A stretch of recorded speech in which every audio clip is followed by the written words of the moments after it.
So, what is Eat the Sharks? You've seen maybe Shark Tank on TV. You might have seen Dragon's Den, which is the UK version. But we decided Eat the Sharks was much safer than eating dragons. So we went with that title. Normally, startups pitch to VCs. But we're going to flip the tables. We're going to have the VCs pitch to the startups, tell them what they can do that is beyond just giving them huge amounts of cash. So, without further ado, if you have not seen any of the Shark Tank or Dragon's Den programs, we're just going to remind you what they look like right now. You screwed around. You're playing games, and there's nothing I hate more than playing games. And you came in and created drama. I'm really out. I mean, you just came here to waste our time. Nothing that Mark Cuban likes less than playing games. I personally love playing games. It keeps the day nice and fresh. Let's take another look at one of these clips from that show. Stop the madness. Are you out of your mind? Yes. Are you crazy? Yes. Who would give you $10 for that? Yeah. I'm literally out of my mind, so I wouldn't do very well on that show. Let's have one more, and this one is one of those sort of should have managed the Beatles moments. This is one of OurCrowd's current portfolio companies. They got rejected. It's a flower business. I think it's a terrible name. It is 6 days to delivery. Whoa. I'm out. So we'll wait and see if OurCrowd actually made the right decision, right? So let's get the startups and the VCs on stage. Please join me on stage. We'll have the VCs on this side. We'll have the startups on this side. Come on up now, everybody. And we'll get started. We're going to get started with letting them introduce themselves. Not because I don't know who they are, but because I'm really bad at pronouncing all of their names. How are you doing? Startups, VCs, come on. Hustle, hustle. Hey.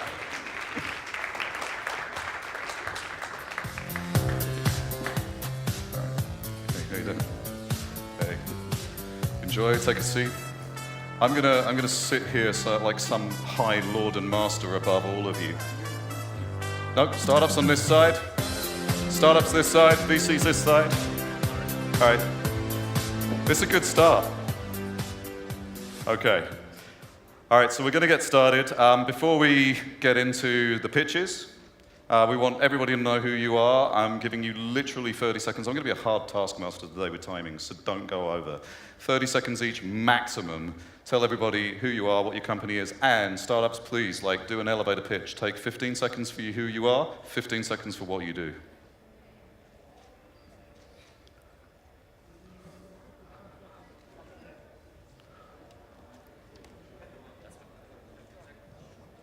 And 15 seconds for a new microphone.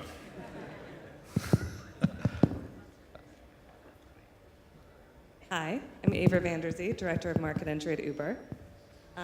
I was Jump's General Counsel and Chief Strategy Officer. So at Jump, we build transformative bike and scooter share systems that people in cities love.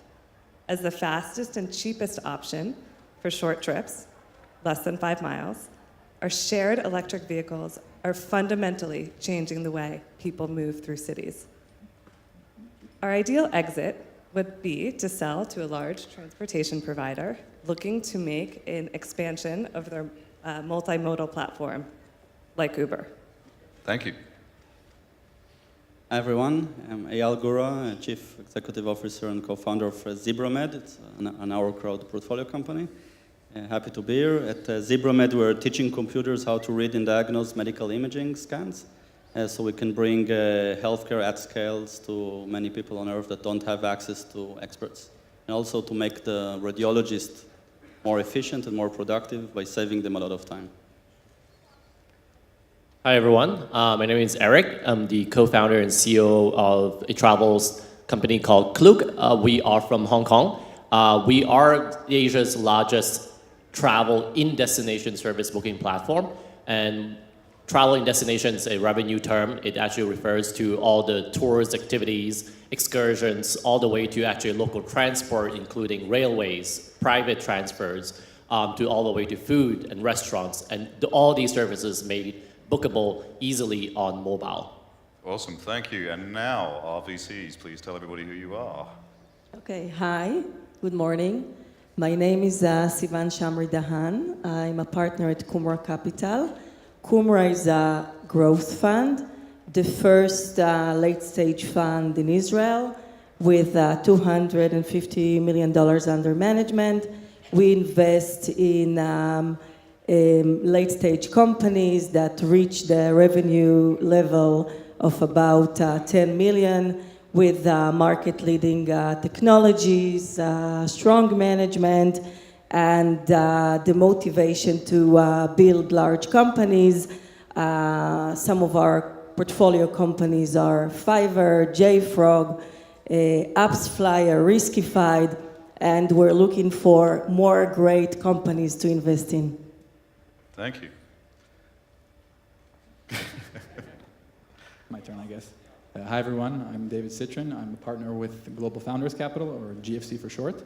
I actually just recently joined the fund as their partner in Israel to kind of spearhead the activities in Israel. A little bit more about the fund. We're a sector-agnostic, stage-agnostic billion-dollar fund operating worldwide, of offices in the States, Europe, South America, Asia, and now Israel.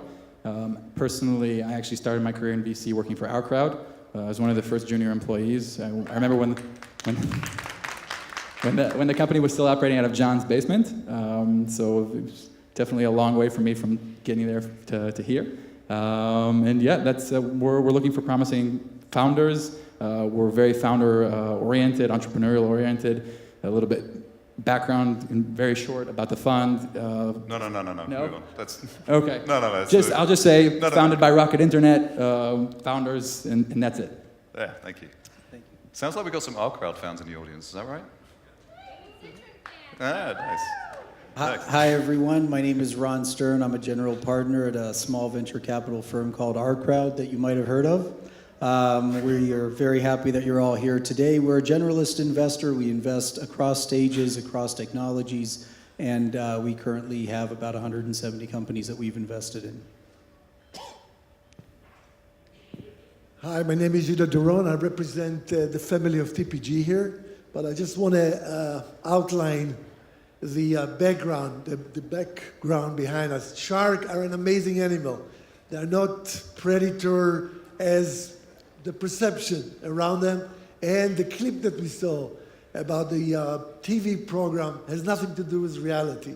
We as investors, we were extremely supportive of our company. Now, I'm here with my team. What we do in Israel, we're basically part of the family of TPG. We do late-stage VC. We're not competing with the VC. We're coming after the VC, and we basically early growth. And we're part of the early growth of TPG.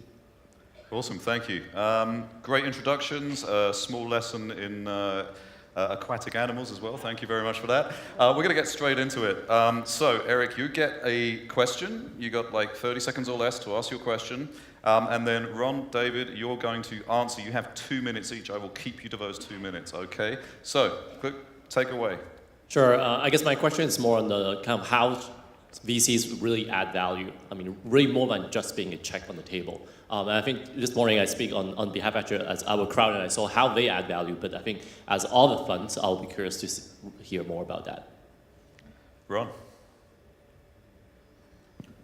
Sure, so we add value in a number of ways. One, we place an industry expert director on your board, so it's normally not our own partner, but we take someone from the crowd who has relevant industry experience to you, and we look for him to be on the board and add value to you. The second thing is we have an array of activities. First and foremost, our business development activity that we have 8 people, fully dedicated, full-time staff people, just to help our portfolio companies connect with multinationals and other partners in the 30,000 people network that we have, and in that way try to bring value to our companies.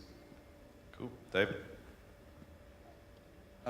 So, as I briefly mentioned before I had to finish, Rocket Internet is essentially the parent company of GFC, part of the Rocket Group.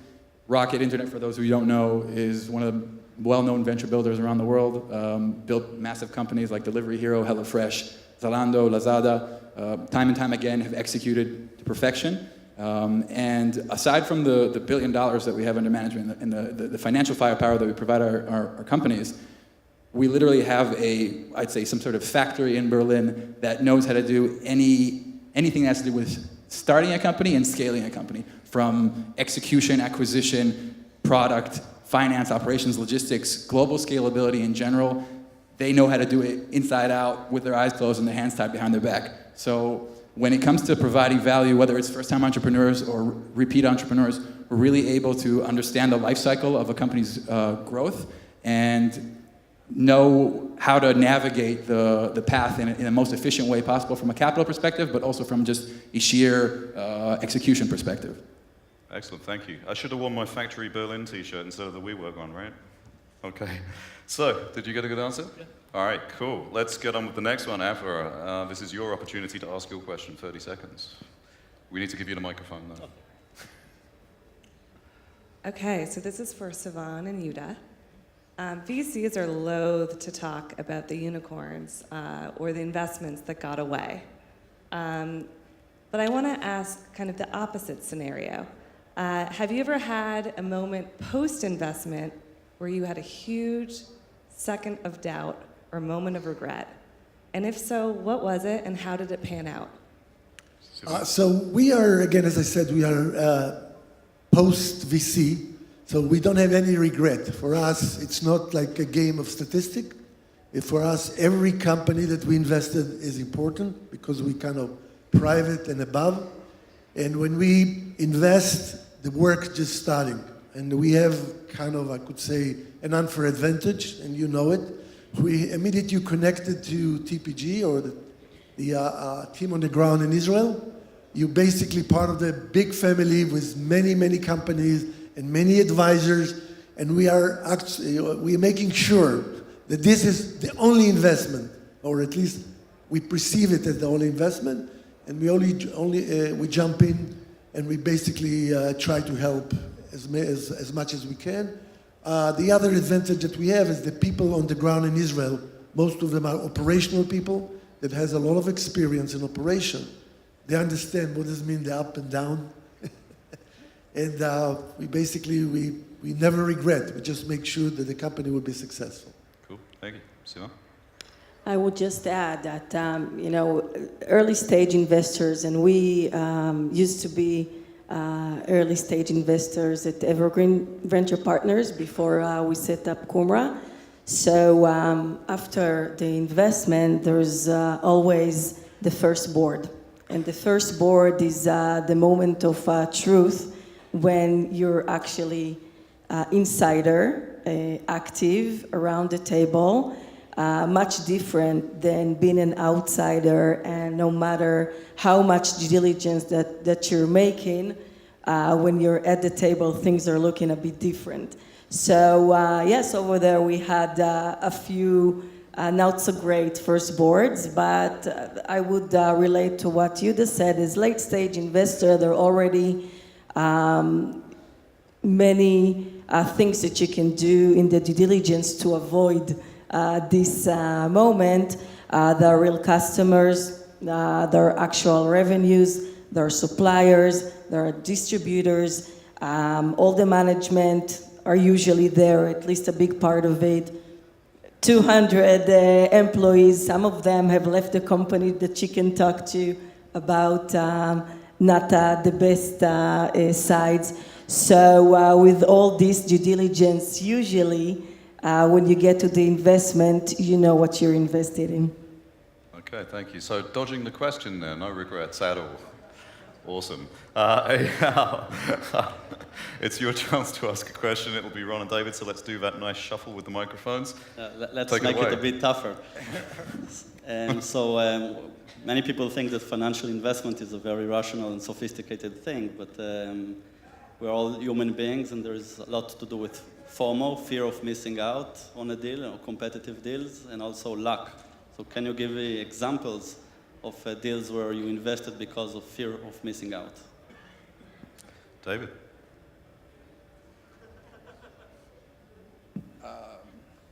It's a tricky question. I don't think I would consider myself a contrarian, but I think one of the things I'm very aware of is herd mentality and that FOMO, and I think it's one of the biggest dangers for a VC is to get swept up with it. One of the things that you really try to do as a VC is put yourself, checks and balances on the way when you're making decisions. And just making a decision because everyone else is looking at it doesn't necessarily mean it's the right thing to do. I don't think I've ever been put in a situation where I executed on an investment because a lot of people were doing it.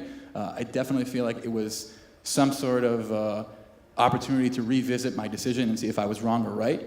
But at the end of the day, I think FOMO it's a good thing sometimes, but for the most part, it's very dangerous. So when I'm running the process of making an investment, I'm really, really, really aware that I am the one who's making the decision, and I'm not influenced by other surroundings that don't have any skin in the game. Because at the end of the day, it's my decision, not anyone else's. Thank you, Ron. It is a tough question, so thank you for that, EYAL. I think every VC that's honest with himself would say that there are situations where you're pushed into deals, or you're easier to convince it's a good investment because great other VCs are in it, and you might lose the deal if you don't participate. So I think I would be not 100% truthful with myself if I said that that never happens. The process that we have internally to guard against that to some degree is we have a 7-person investment committee. And when I bring, or any other partner brings something to the investment committee, you need to answer some very tough questions. And many times in those kinds of situations, other partners would say, wait a second, are you only doing this because X, Y, Z is doing it? And it, sort of creates a little bit of a higher bar. So I think we have failed in that, and every VC I'm sure has failed in that, but we try to fail in that as least as possible. Part of it, by the way, is doing an investment. Part of it is paying too much. So that's also part of it. When other people are pushing the investment price up, at what point do you say, I love this investment, I love this company, but I'm just not going to do it because I can't live with the valuation. So I think it's part of that as well. Awesome. And no more questions for EYAL, please. Thank you. And by the way, I'd like all of us on this panel and everyone in the audience to replace FOMO with JOMO. It should be the joy of missing out. You should be happy for other people when good things happen to them. It makes your life a lot lighter. So, Eric, your chance for another question. Sure. We are actually approaching kind of a later stage kind of a life cycle of a startup, I would say. And as we approach the later stage, I would say, generally speaking, there would be a new avenue of capital raising going into public markets. And if I were to borrow today's topic, is to avoid the sharks in the private side. And given that you guys are on the private market, private financing, kind of what are the considerations that as a later stage startups we should be really taking into consideration as we think about fundraising versus going out in the public and raising from private, when we now do have that option to go public to raise, rather than dealing with private investors who, generally speaking, would have stricter terms versus kind of public market. Yeah. So going public, tough question. Our recommendation to companies: focus on your business, focus on your customer. Do what needs to be done on the outside, and look at the inside: revenue, expenses, people, and so on. The investor banker will come to you when time is right. I took a company public, so I know how hard it is. The management attention to focus on getting the company public, manage it public, the expenses associated with it, and everything has its timing. So if you go public too early, it might hurt you in general. So just focus on your business, head down. The investor banker will come when time will come and will take you public as necessary, even if the market now is booming, whatever. My advice is always wait and focus on your business. IPO will come, and the other forces that are responsible to take you public will show up at the gate. SIVAN. Yeah, so first of all, this question is very relevant to Israeli companies nowadays. I think that 10 years ago, we didn't have as many companies that were actually IPO ready. And today the market has evolved. More and more companies are actually confronting with this question, whether to go public or not. But in any case, the market has changed. The threshold of going public went up.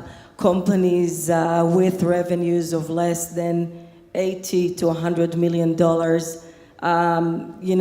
The public markets, investors are not really interested in them. So definitely they should focus on the execution.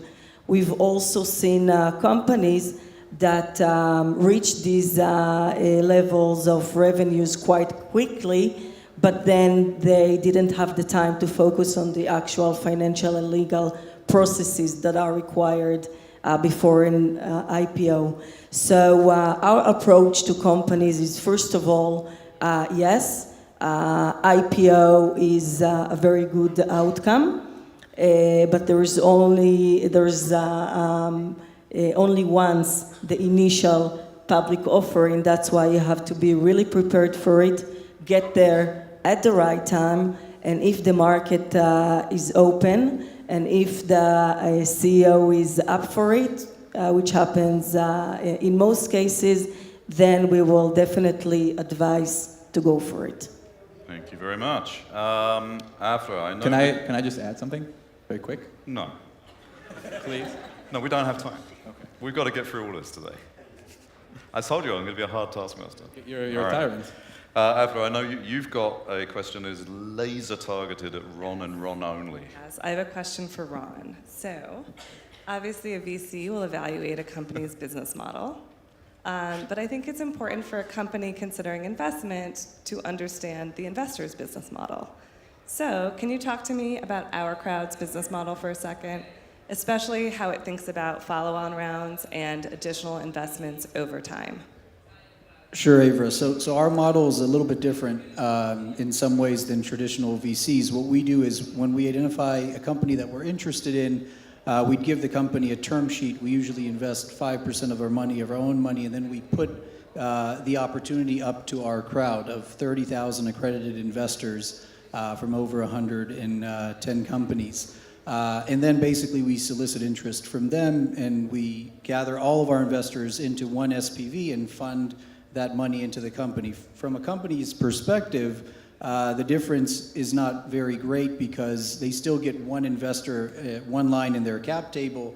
And what we do, as I said in the beginning, when we have a right to nominate a director or an observer, we normally look inside the crowd and find someone who's first been an entrepreneur themselves and can add and understand the situations and the dynamics and the psychology that you're working within, and add a lot of value to the board. From a follow-on perspective, we're very hands-on in terms of understanding through our director and through our own portfolio management department.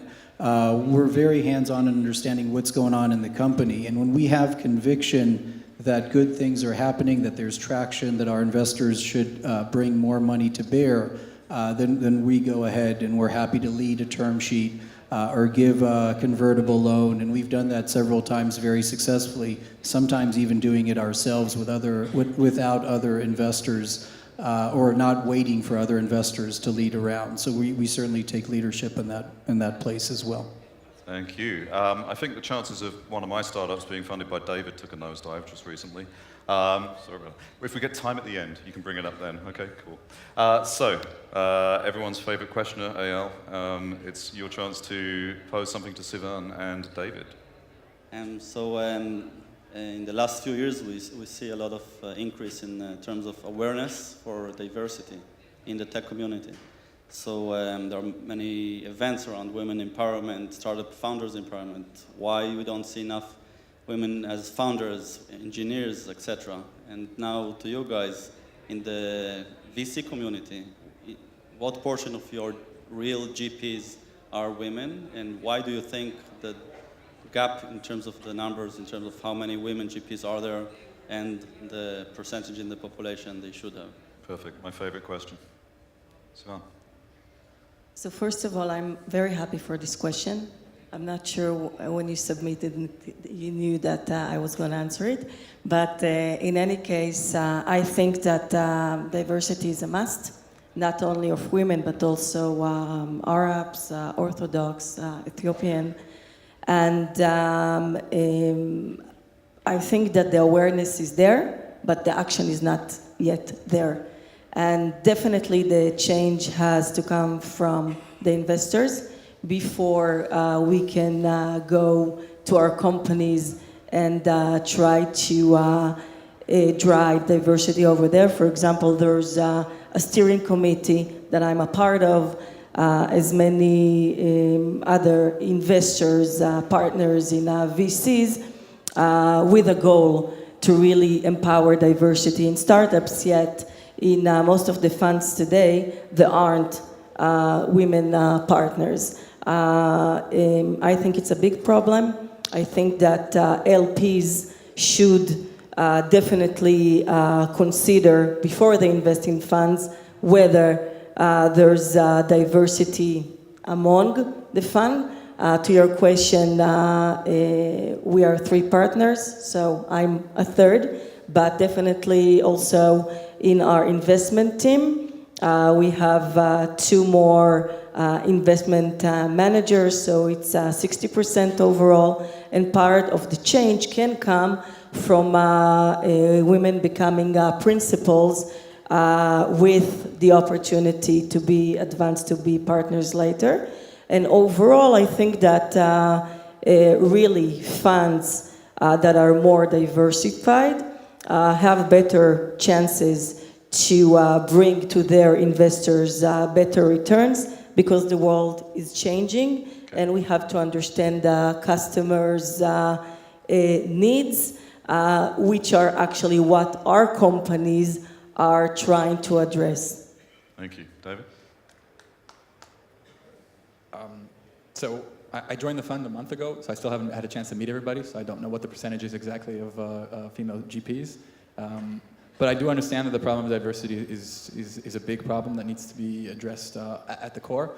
There are a lot of programs in Israel specifically that I'm involved with, working with the ultra-Orthodox community, the Arab community, trying to increase inclusion at the entrepreneurial level, which hopefully will also increase the interest from those communities in VC in general. I personally am Orthodox. I'm not ultra-Orthodox, it's a smaller kippah, but I understand that there's definitely room for more. A lot of intelligent people that somewhat are underserved or have less access.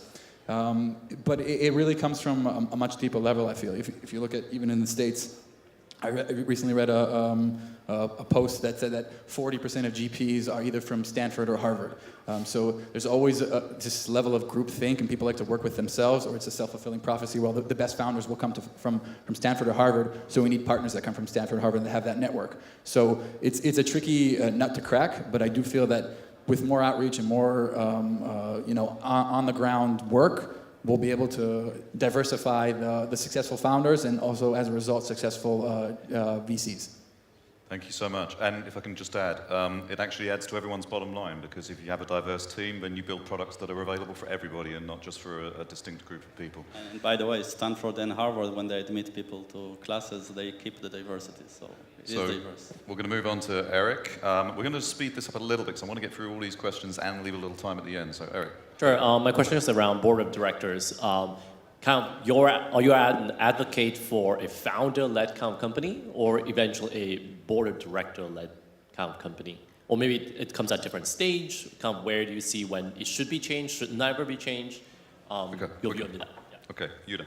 So, board of directors have many duties, but I'm just going to focus here on the sounding board duty of a board of directors. Board of directors, I'll start with an example. I was a CEO of a company, and I had a board guy that gave me an advice, very common sense advice, and I looked at him and I said, oh, how the hell I didn't think about it? Because you're in the trenches, you work day to day, there are issues that you don't see, so a board duty is to provide you with a different angle of view of what's going on.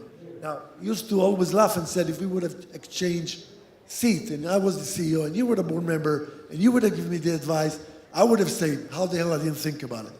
So a board of director that you choose from early on, and you need to choose good sounding board, people with experience, operational people that are focusing or have the knowledge at the domain, if it's a travel, hotel, whatever that, and look 2 to 5 years down the road. Those people will give you an advice.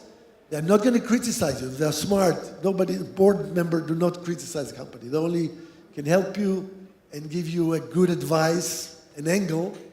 And basically you, as a founder or as a CEO, have to be ready for tough question and tough, confrontation sometime. You don't have to listen to everything, but that's the basically my advice, to pick people from the industry that can really help you and provide you with a sounding board that will help you. Thank you. SIVAN, Yeah, nice I quick would version. just add very shortly that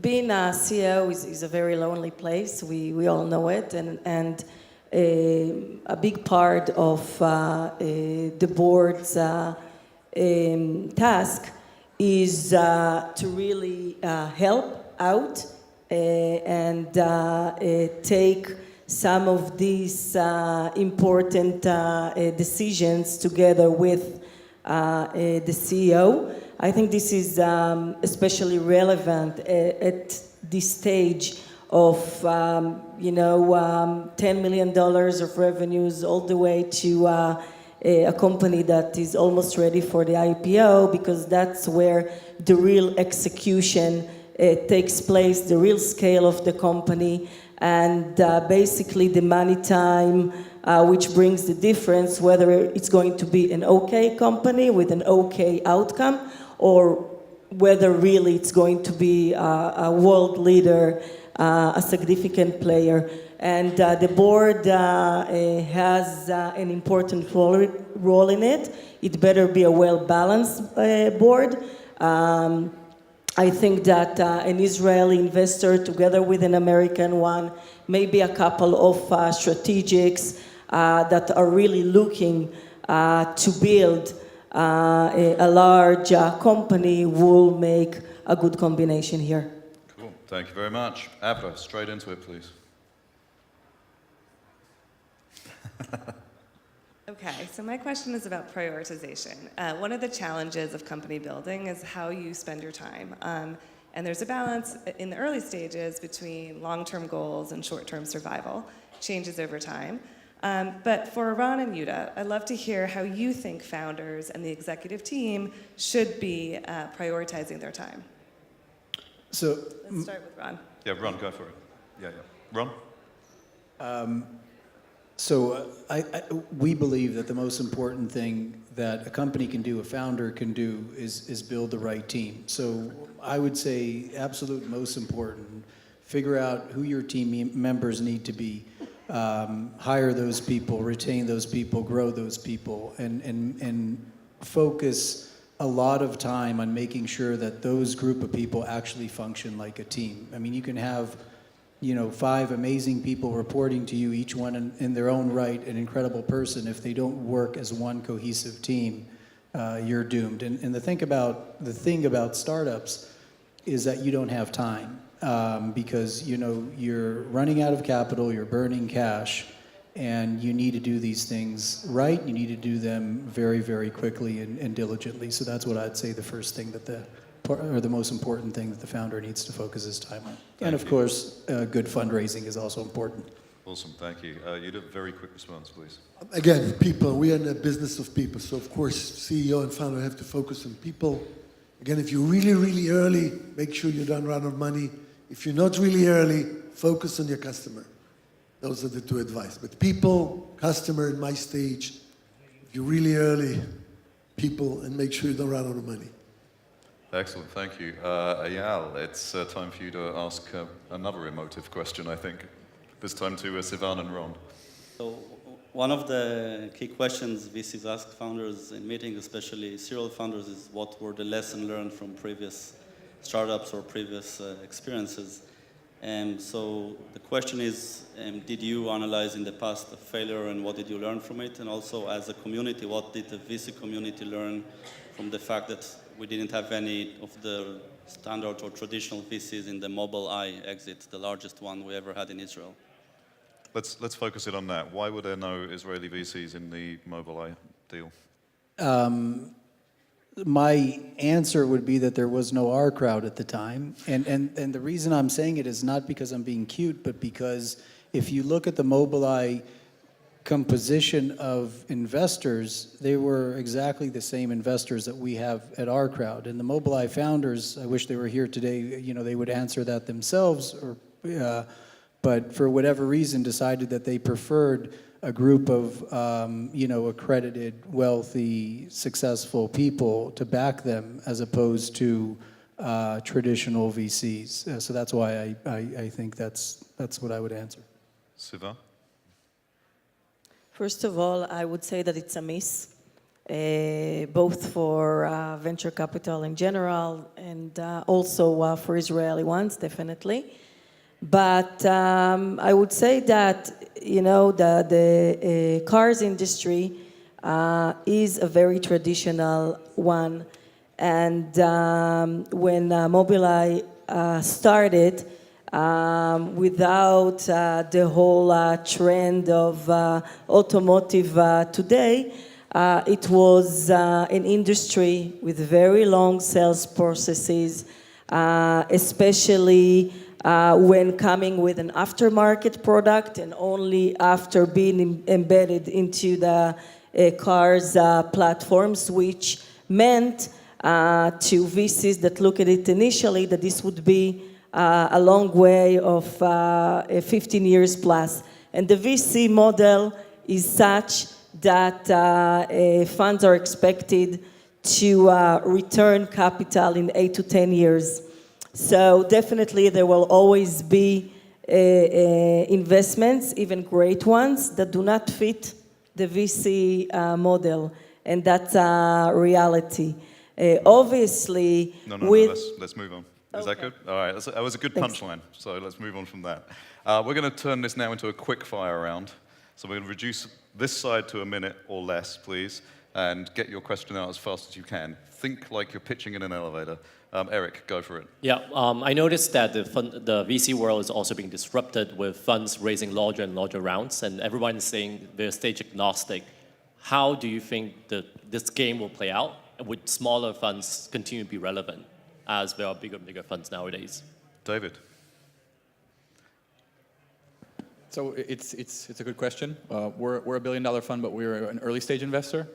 So the model is very, very tricky. I think a lot of the earlier rounds now are getting bigger because of these bigger funds. They have a lot more capital to deploy. So the smaller funds might be suffering because they can't potentially lead the whole round. They have to participate. So that makes it trickier for the smaller funds. So they're going to be pushed to raise larger funds. It might cause some sort of consolidation in the VC ecosystem, and you'll have less of those smaller funds, which might, I think, harm early stage entrepreneurs who won't have more access to capital because the rounds are getting bigger, so it'll be more concentrated. So I think that's a bit tricky. On the flip side, I do think it's important to have funds with big financial backings, with a strong backbone that are able to support and follow on with follow-on investments like we do. So the jury's still out. I don't know if it's apocalyptic or not. And Ron? I think that's actually helped OurCrowd get to $1 billion, this fact. And the reason being is that people understand that it's taking much longer for companies to go public, albeit at much higher valuations. So these funds like SoftBank essentially are providing an alternative for an early IPO, and companies like Ubirr are, you know, expected to IPO at over $100 billion. And investors that want access to the asset class need to find ways to do that, which is why, you know, I think part of the reason we've been so successful in the last few years. Awesome, thank you. AVRA. Okay, so Ron and YUDA zeroed in on the absolute imperative of hiring. I'd love to hear from SIVAN and David about how you help companies hire in practice. Okay, so as a late stage investor, when we come in, most of the management is already in place. Our main job would be to help them set up for the next level of scale. So I would say that most of our help will be in bringing in top sales team. So a CRO that is able really to take the company to these high revenues, a CFO that will start preparing the company for an IPO. We are very active on hiring, using our network and personal contacts. Perfect, thank you. Is that good enough answer? Should we move on to the next? My turn? You didn't have it, David, go for it. Okay, cool. So two things, two parts. When I look at early stage entrepreneurs, one of the criteria that I'm looking at is how well they'll be able to attract talent. Like how strong is their personal network? Because when the company's really early, I think that's really important for them to hit the ground running. I won't be able to help them get the AAA grade team members. I will, but not at the same level that they will be able to, because it's a lot about the promise on them. When the companies scale and grow, for us, our connection to Rocket Internet, we've built massive businesses around the world at a massive global scale.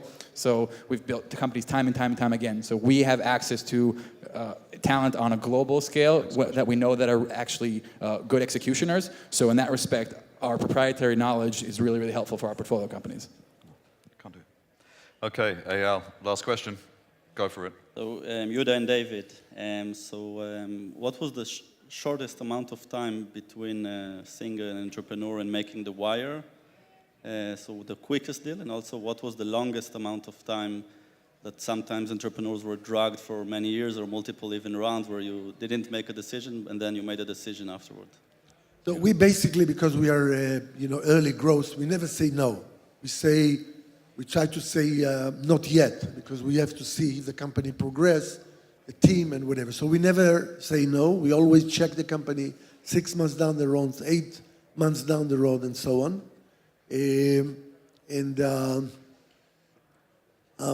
It's basically a process that, however, when we say not now, we basically make sure to get back to the company as quickly as possible, and basically also to give the reason behind the kind of delay, let's say, of the investment. Sometimes it's stage, sometimes the competition within TPG, and so on.